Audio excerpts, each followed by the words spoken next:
Well, just as the State Assembly's Judiciary Committee meets tomorrow to discuss its next step in its impeachment proceedings regarding Governor Cuomo, we are also hearing directly from one of the sexual harassment accusers who made a specific claim that the governor groped her. Channel 2's Ron Plants joins us now with more on this particular aspect of the case. Ron? Well, Claudine, her name, as released by CBS News prior to their formal interview to be aired tomorrow, is Brittany Camiso, who was referred to in the state attorney general's report as Executive Assistant Number 1.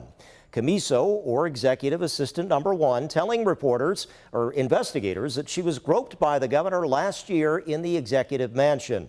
Today, in an excerpt from that interview with CBS News reporter Jerricka Duncan, she spoke about the governor kissing her on the lips and the intimidation factor she says she felt with that incident.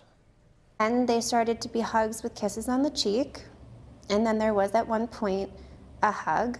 And then when he went to go kiss me on the cheek, he quickly turned his head and he kissed me on the lips. What did you say? I didn't say anything. I didn't say anything. I didn't say anything this whole time. People don't understand that this is the governor of the state of New York. There are troopers that are outside of the mansion, and there are some mansion staff. Those troopers that are there, they are not there to protect me. They are there to protect him.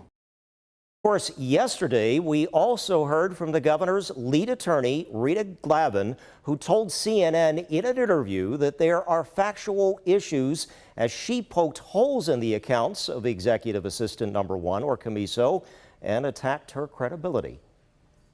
There are at least 3 people that testified to the Attorney General's office about motives with respect to this particular woman, perhaps to have made this up, and they were not included in the Attorney General's report.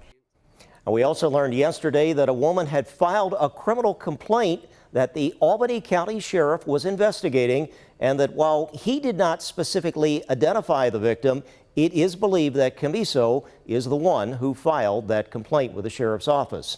Now, again, we expect to hear more from her tomorrow in this exclusive interview that CBS News will be airing. Now, Governor Cuomo has maintained he did not touch anyone inappropriately, and Glavin says he did not kiss the woman identified as Executive Assistant Number 1 on the lips. We'll also hear more on Channel 2 News tonight from my colleague Steve Brown, who is now en route to Albany for special coverage with the Assembly Judiciary Committee's meeting, which meets again tomorrow morning. Ron Plants, Channel 2 News.